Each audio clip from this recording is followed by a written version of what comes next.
दोस्तों, भारत जैसे डाइवर्स देश में जहां हर मजहब के लोग साथ रहते हैं, वहीं धर्म के नाम पर होने वाली हिंसा एक सीरियस कंसर्न बन चुकी है। मंदिर मस्जिद डिस्प्यूट्स पर अब सिर्फ ऐतिहासिक डिबेट नहीं बल्कि रोजाना की खबरों का हिस्सा बन गए हैं और इन सब के बीच कोर्ट्स एक क्रूशियल रोल प्ले कर रहे हैं, न सिर्फ न्याय दिलाने के लिए बल्कि कम्युनल हार्मनी बनाए रखने के लिए भी। हालांकि कई लोगों को कोर्ट के ऑर्डर्स भी नहीं पसंद आ रहे हैं, जैसा कि अभी सुप्रीम कोर्ट में देखने को मिला, जब सीजे संजीव खन्ना द्वारा 12 दिसंबर के ऑर्डर को रिमूव करने की मांग करते हुए कुछ प्लीज आ पहुंची है। इस ऑर्डर में सीजे संजीव खन्ना ने कम्युनल हार्मनी को बनाए रखने के लिए कहा था कि मंदिर और मस्जिद से जुड़ी कोई भी न्यू प्ली किसी भी कोर्ट में फाइल नहीं होगी और न ही कोई भी कोर्ट सर्वे ऑर्डर्स पास कर सकेगा।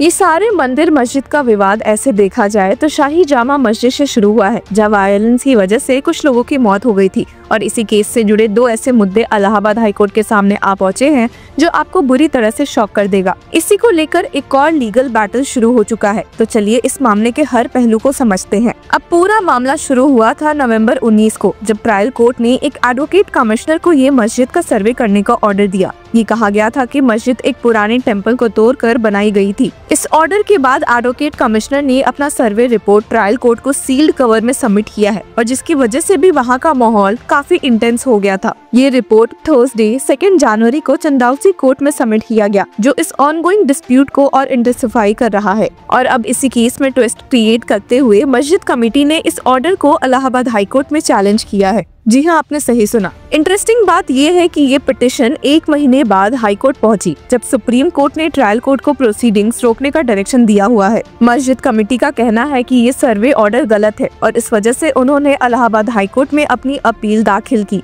एडवोकेट कमिश्नर रमेश राघव ने कहा है कि उन्होंने सर्वे रिपोर्ट सील्ड कवर में कोर्ट के डायरेक्शन के मुताबिक फाइल की है। वैसे तो ऑलरेडी सुप्रीम कोर्ट में 12 दिसंबर को सीजे संजीव खन्ना ने ट्रायल कोर्ट को ये कहा था कि सर्वे रिपोर्ट के बेसिस पर कोई भी इंटरिम या फाइनल ऑर्डर पास नहीं किया जा सकता है। तो देखना काफी इंटरेस्टिंग होगा कि इलाहाबाद हाई कोर्ट अब मस्जिद कमेटी की प्ली को इस हफ्ते सुनकर क्या फैसला देगी। ये तो बात हुई पहले मुद्दे की, और दूसरे मुद्दे में इलाहाबाद हाई कोर्ट ने एक एमपी को बड़ा झटका दिया है। संभल के कम्युनल वायलेंस के बाद समाजवादी पार्टी के लीडर और एमपी जिया और रहमान बर्ग के खिलाफ एक एफआईआर रजिस्टर की गई थी। इस एफआईआर को क्वॉश करने की बर्ग की प्ली पर ही हाईकोर्ट ने एक बड़ा शॉकिंग फैसला दिया है, और वो क्या है चलिए देखते हैं। लेकिन दोस्तों, इंटरेस्टिंग बात ये भी है कि एक और प्ली इलाहाबाद हाईकोर्ट के सामने है, जो पुलिस और डिस्ट्रिक्ट मजिस्ट्रेट के खिलाफ एफआईआर रजिस्टर करने की डिमांड करती है। ये प्ली उन 4 लोगों की मौत के लिए जिम्मेदार ऑफिसर्स के खिलाफ एक्शन की मांग करती है, लेकिन इस पे अभी तक कोई भी एक्शन नहीं लिया गया है,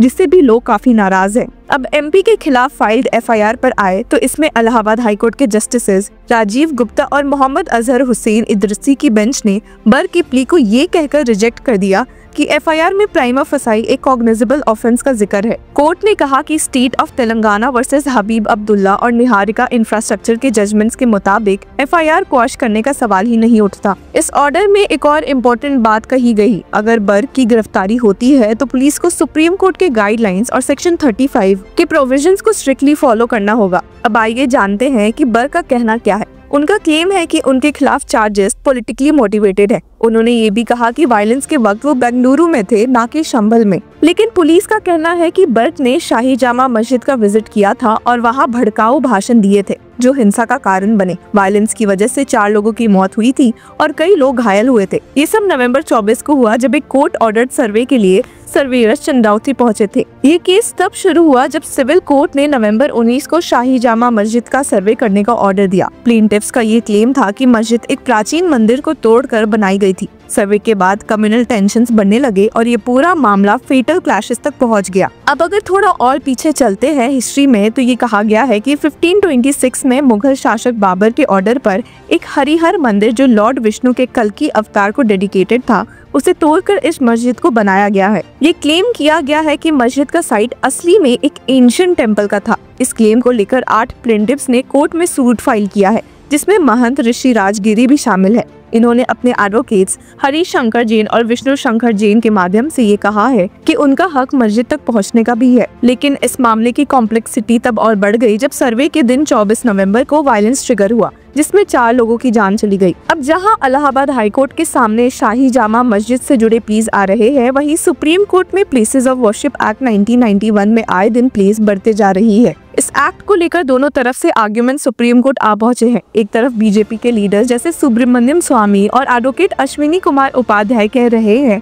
कि ये एक्ट हिंदू, बुद्धिस्ट, जैन और सिख कम्युनिटीज के राइट्स को अनजस्टली रिस्ट्रिक्ट करता है, जिसके साथ उन्होंने ये भी कहा है कि ये उन रिलीजियस साइट्स को रिक्लेम करने का चांस नहीं देता जो हिस्टोरिकल इन्वेजन्स के दौरान अलिजेडली डिस्ट्रॉय हुए थे। तो वहीं दूसरी तरफ मुस्लिम ग्रुप्स जैसे जामियत उलमा-ए-हिंद आर्ग्यू करते हैं कि अगर ये एक्ट स्ट्रक डाउन होता है तो कम्युनल हार्मनी और देश की सोशल फैब्रिक को नुकसान हो सकता है।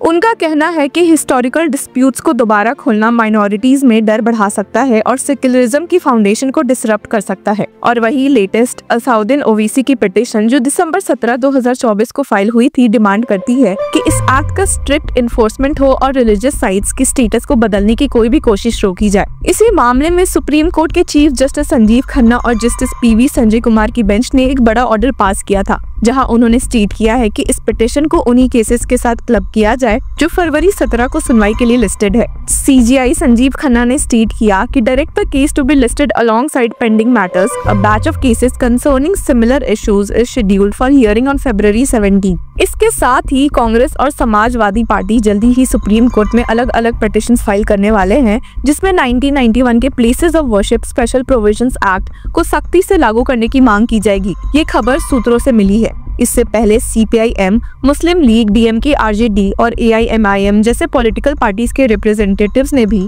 सुप्रीम कोर्ट में पिटीशंस फाइल की थी। सुप्रीम कोर्ट अगले महीने इस कानून की वैलिडिटी को लेकर पिटीशंस की एक बैच सुनने वाली है। तो दोस्तों, ये सिर्फ एक कानूनी लड़ाई नहीं है, ये एक ऐसी बात है जो हमारे हिस्ट्री और प्रेजेंट के बीच का एक कठिन सवाल उठाती है। क्या हुआ था 1526 में और इसका असर आज की तारीख में कैसे देखने को मिलता है। ये केस सिर्फ एक वर्डिक्ट तक सीमित नहीं रहेगा, ये एक मिसाल बनेगा। आपका इस इशू पर क्या कहना है, कमेंट सेक्शन में जरूर बताएं और ऐसे ही अपडेट्स के लिए लॉ चक्रा को फॉलो करना मत भूलिए। Hello law lovers and justice seekers, welcome to law Chakra. हम आपके लिए लेकर आए हैं कुछ बहुत ही exclusive. Introducing law Chakra prime membership, जो आपको देगा exclusive access like never before. के साथ अगर आप कभी सोचे कि हम कैसे लेकर आते हैं आपके लिए ये लीगल अपडेट्स, तो इसके लिए भी प्राइम मेंबर्स के लिए है हमारे पास एक special sneak peek behind the scenes of law chakra. Brainstorming session से लेकर ब्लूपर्स तक सब कुछ। In short, more content, more update and more analysis. Political legal controversies हो या इन डेप्थ लीगल सेशंस, सब कुछ आपको मिलेगा एट वेरी मिनिमल प्राइस।